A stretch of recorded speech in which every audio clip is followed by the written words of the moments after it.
লাগবে সেটি হলো ইখলাসুল আমল লিল্লাহি সুবহানাহু ওয়া তাআলা। যে কোনো আমল করার ক্ষেত্রে ইখলাসের সাথে আমলটা একমাত্র আল্লাহর জন্য করতে হবে।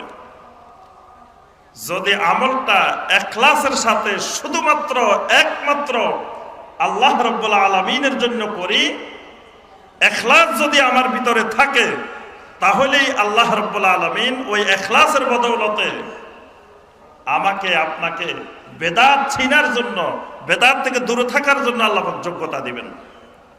ইখলাস না থাকলে বেদাত ছিনা যাবে না। এজন্য আল্লাহ সুবহানাহু ওয়া তাআলা সূরা সাফের 5 নম্বর আয়াতে বলছেন, ফালাম্মা যাগু আযাগাল্লাহু কুলুবাহুম। যখন তারা বক্র হয়ে গেছে, বাঁকা হয়ে গেছে, আল্লাহ তাদেরকে বাঁকা করে দিয়েছেন। তাদের ইখলাস নাই, তারা বাঁকা বাঁকা কথা বলে। যাদের ভিতরে ইখলাস নাই তারা দেখবেন সবসময় সোজা কথা কয় না, বাঁকা কথা কয়।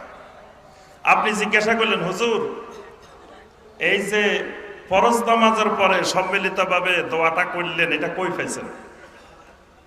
এই মিয়া, কয় বছর মাদ্রাসায় পড়ছো? তুমি কি জানো? কোরআন বুঝো, হাদিস বুঝো, আরবি জানো, নাহু সরফ জানো, বালাগাত জানো?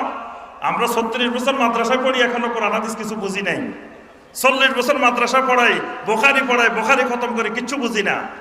আর তুমি 2 দিন বাংলা বোখারি পড়ি সব বুঝে গেছো? আপনি জিজ্ঞাসা করলেন মাসআলা, উত্তর হবে হয় ইয়েস অথবা নো, অথবা এটা দলিল আছে অথবা নাই, কিন্তু সেটা বলবে না। বলবে কি? বাঁকা। সোজা কথা বলবে না, সব বাঁকা। বাঁকা মানে আল্লাহ রাব্বুল আলামিন তার ভিতরে একটা বক্রতার রোগ তৈরি করে দিয়েছেন। বক্রতা একটা বড় ধরনের রোগ। আল্লাহ পাক দোয়া শিখেছেন, রব্বানা লা তুজিগ কুলুবানা বা'দা ইয হাদাইতানা। রব্বুল আলামিন আমাদেরকে হেদায়েত দেওয়ার পরে আমাদের অন্তরগুলোকে বাঁকা করে দিও না। অন্তর বাঁকা হয়ে যাওয়া, অন্তর বাঁকা হয়ে গেলে তিনি আর বেদাত কোনটা সুন্নত কোনটা চিনবে না। তার কাছে সবগুলা সমান মনে হবে, বরং সুন্নতের চাইতে বেদাত আরো সুন্দর মনে হবে।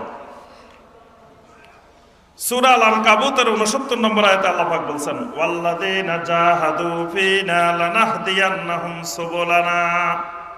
হেদায়েতের জন্য চেষ্টা চালাতে হবে, ইখলাসের সাথে হেদায়েত খুঁজতে হবে, তাহলে আল্লাহ রাব্বুল আলামিন হেদায়েতের রাস্তা দেখাই দিবেন।